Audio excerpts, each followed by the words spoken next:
Señor Secretario General, señor Presidente, una epidemia global ha cambiado drásticamente la vida cotidiana.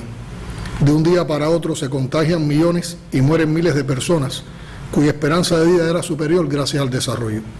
Sistemas hospitalarios de alto nivel de prestaciones han colapsado y las estructuras de salud de países pobres sufren de su incapacidad crónica.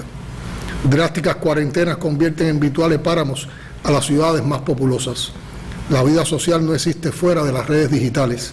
Teatros, discotecas, galerías, incluso escuelas son clausurados o redimensionados.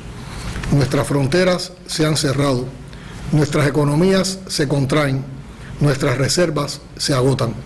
La vida sufre el radical rediseño de costumbres ancestrales y la incertidumbre desplaza a la certeza.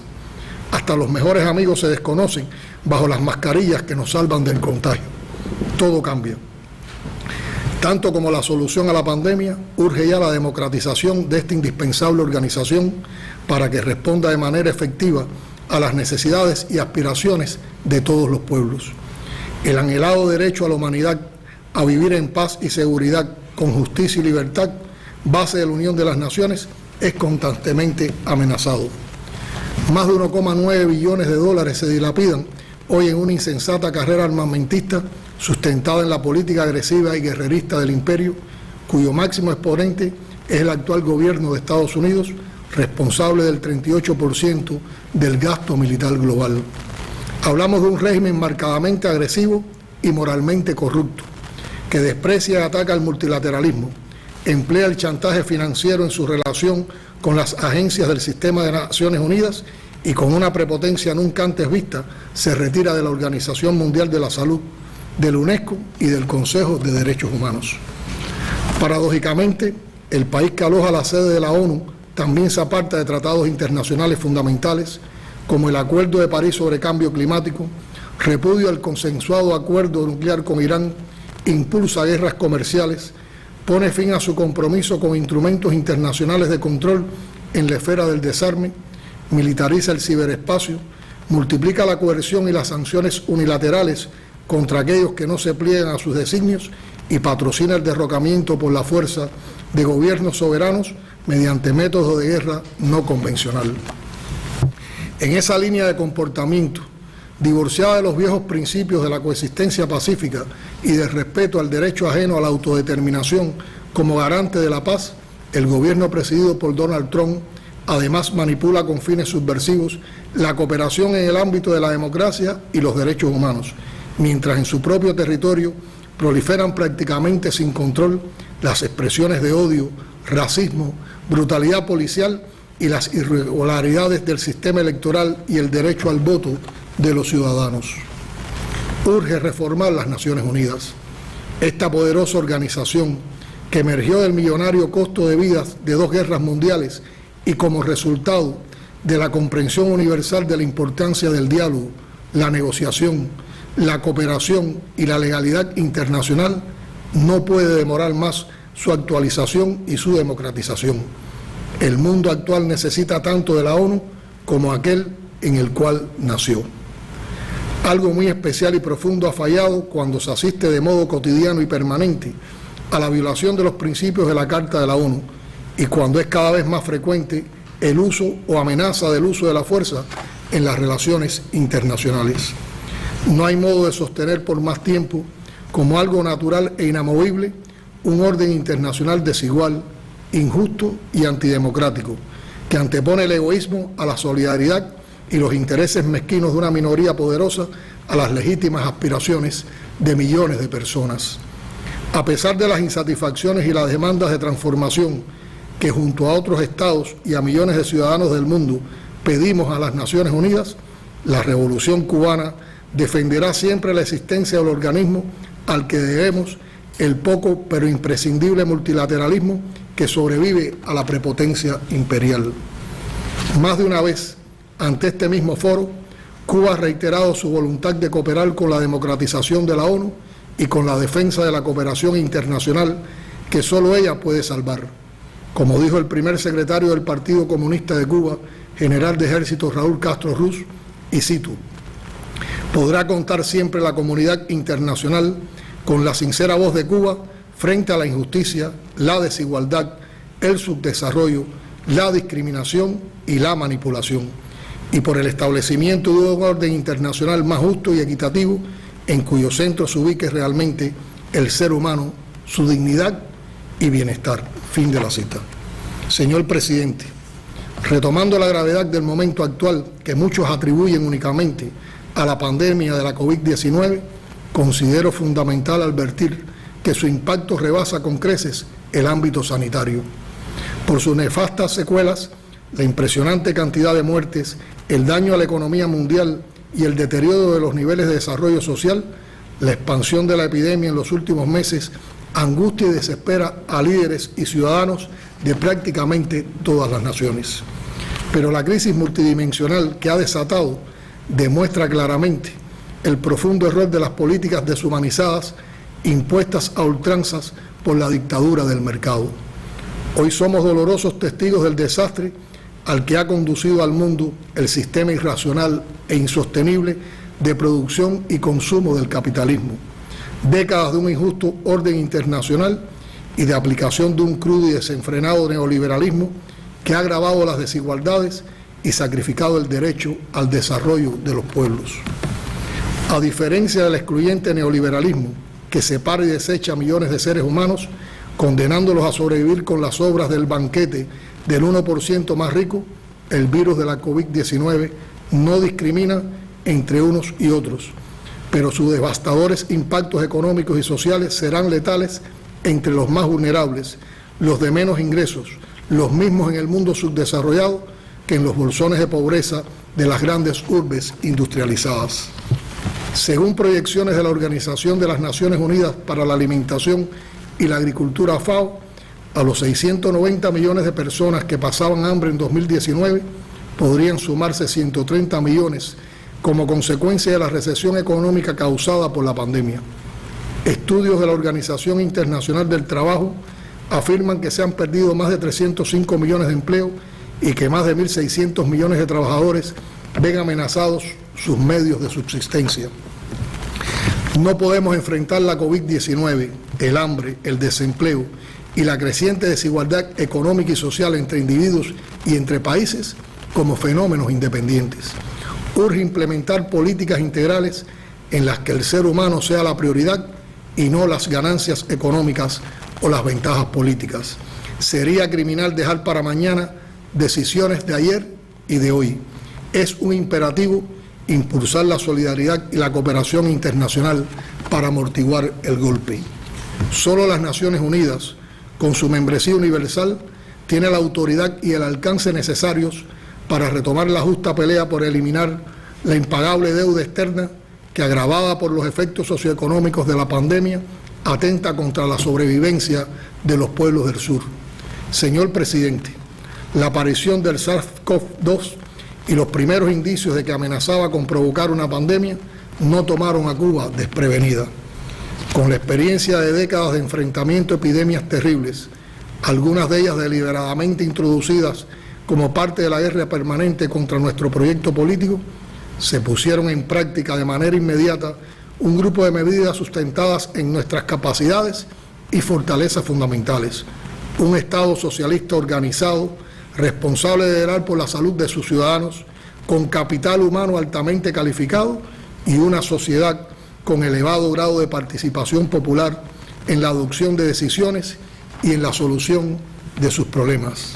La aplicación de esas medidas, junto al conocimiento acumulado en más de 60 años de ingentes esfuerzos para crear y fortalecer un sistema de salud de calidad y alcance universal, así como la investigación y el desarrollo científicos, ha permitido no solo preservar el derecho a la salud de todos los ciudadanos sin excepción, sino enfrentar la pandemia en mejores condiciones. Lo hemos logrado pese a las duras restricciones del prolongado bloqueo económico, comercial y financiero impuesto por el gobierno de Estados Unidos, recrudecido brutalmente en los 2 últimos años, incluso en tiempos de pandemia, como prueba de que ese es el componente esencial de su política de hostilidad hacia Cuba. La agresividad del bloqueo ha escalado a un nivel cualitativamente nuevo que refuerza su condición de impedimento real y determinante para el manejo de la economía y el desarrollo de nuestro país.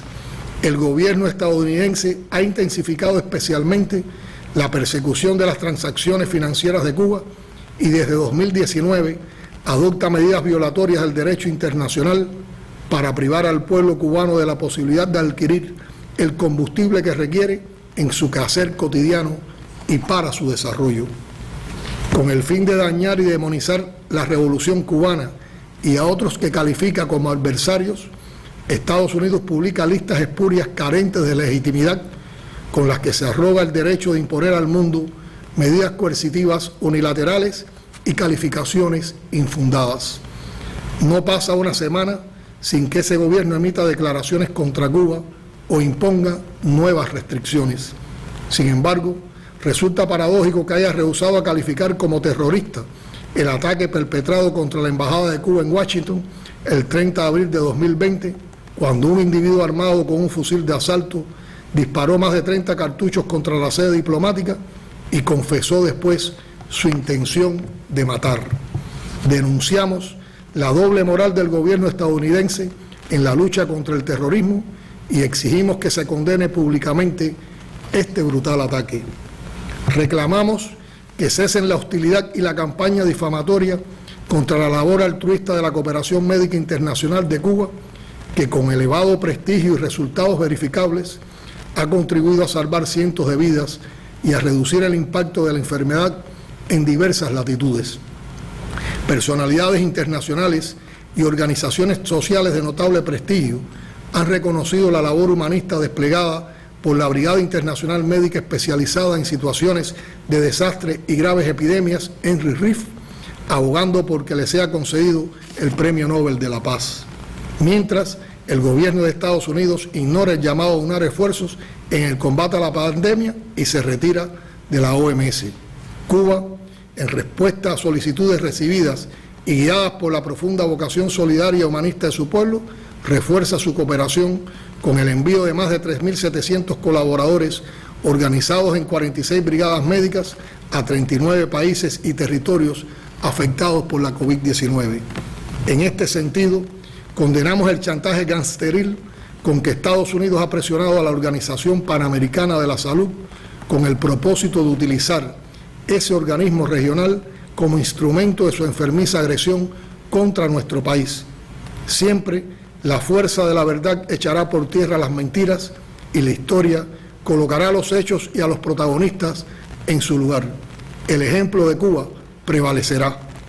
Nuestros consagrados trabajadores de la salud, orgullo de una nación formada en el ideario martiano de que patria es humanidad, recibirán o no el premio que merece su nobleza, pero hace años que ganaron el reconocimiento de los pueblos bendecidos por su labor sanitaria. El gobierno de Estados Unidos no oculta su intención de aplicar nuevas y más duras medidas agresivas contra Cuba en los próximos meses. Declaramos una vez más ante la comunidad internacional que nuestro pueblo, orgulloso de su historia y comprometido con los ideales y la obra de la revolución, sabrá resistir y vencer.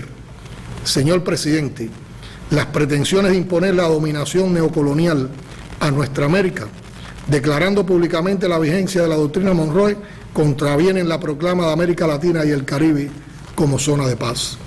Queremos ratificar públicamente en este escenario virtual que la República Bolivariana de Venezuela contará siempre con la solidaridad de Cuba frente a los intentos de desestabilizar y subvertir el ordenamiento constitucional, la unión cívico-militar y destruir la obra iniciada por el comandante Hugo Chávez Frías y continuada por el presidente Nicolás Maduro Moros a favor del pueblo venezolano. Rechazamos también las acciones de Estados Unidos dirigidas a desestabilizar a la República de Nicaragua y corroboramos la invariable solidaridad con su pueblo y gobierno liderados por el comandante Daniel Ortega. Nos solidarizamos con las naciones del Caribe que exigen justas reparaciones por los horrores de la esclavitud y la trata de esclavos en un mundo en que la discriminación racial y la represión de las comunidades afrodescendientes han ido en ascenso. Reafirmamos nuestro compromiso histórico con la libre determinación y la independencia del hermano pueblo de Puerto Rico. Apoyamos el legítimo reclamo de soberanía argentina sobre las Islas Malvinas, Sandwich del Sur y Georgias del Sur. Reiteramos el compromiso con la paz en Colombia y la convicción de que el diálogo entre las partes es la vía para alcanzar una paz estable y duradera en ese país. Apoyamos la búsqueda de una solución pacífica y negociada a la situación impuesta a Siria, sin injerencia externa y con pleno respeto a su soberanía e integridad territorial. Demandamos una solución justa al conflicto del Medio Oriente que pasa por el ejercicio real del derecho inalienable del pueblo palestino a construir su propio Estado dentro de las fronteras anteriores a 1967 y con su capital en Jerusalén Oriental. Rechazamos los intentos de Israel de anexar nuevos territorios de Cisjordania. Expresamos nuestra solidaridad con la República Islámica de Irán ante la escalada agresiva de los Estados Unidos. Reafirmamos nuestra invariable solidaridad con el pueblo saharaui. Condenamos enérgicamente las sanciones unilaterales e injustas contra la República Popular Democrática de Corea. Ratificamos nuestro rechazo a la intención de extender la presencia de la OTAN hasta las fronteras de Rusia y a la imposición de sanciones unilaterales e injustas contra esa nación. Rechazamos la intromisión extranjera en los asuntos internos de la República de Belarus y reiteramos nuestra solidaridad con el presidente legítimo de ese país, Alexander Lukashenko, y el hermano pueblo bielorruso. Condenamos la injerencia en los asuntos internos de la República Popular China y nos oponemos a cualquier intento de lesionar su integridad territorial y su soberanía. Señor presidente, las preocupantes circunstancias actuales han hecho que por primera vez en los 75 años de historia de la Organización de las Naciones Unidas nos veamos obligados a reunirnos de modo no presencial. La comunidad científica de Cuba, otro orgullo de la nación que desde el triunfo de la Revolución de los Justos anunció al mundo su propósito de convertirse en un país de hombres y mujeres de ciencia, trabaja sin descanso en una de las primeras vacunas que están en fase de ensayo clínico en el mundo. Sus creadores y otros investigadores y estudiosos, articulados con el sistema de salud, desarrollan protocolos de atención a las personas contagiadas, a las recuperadas y a la población de riesgo que nos han permitido mantener las estadísticas de la epidemia en torno al 80% de personas contagiadas salvadas y un índice de letalidad por debajo de la media continental y mundial. Médicos y no bombas, anunció un día el líder histórico de la Revolución Cubana y principal promotor del desarrollo de la ciencia en Cuba, el comandante en jefe Fidel Castro Ruz. Esa es nuestra divisa: salvar vidas y compartir lo que somos y tenemos, al precio de cualquier sacrificio. Es lo que brindamos al mundo desde las Naciones Unidas, a la que solo pedimos un cambio a tono con la gravedad del momento. Somos Cuba. Luchemos juntos por la promoción de la paz, la solidaridad y el desarrollo. Muchas gracias.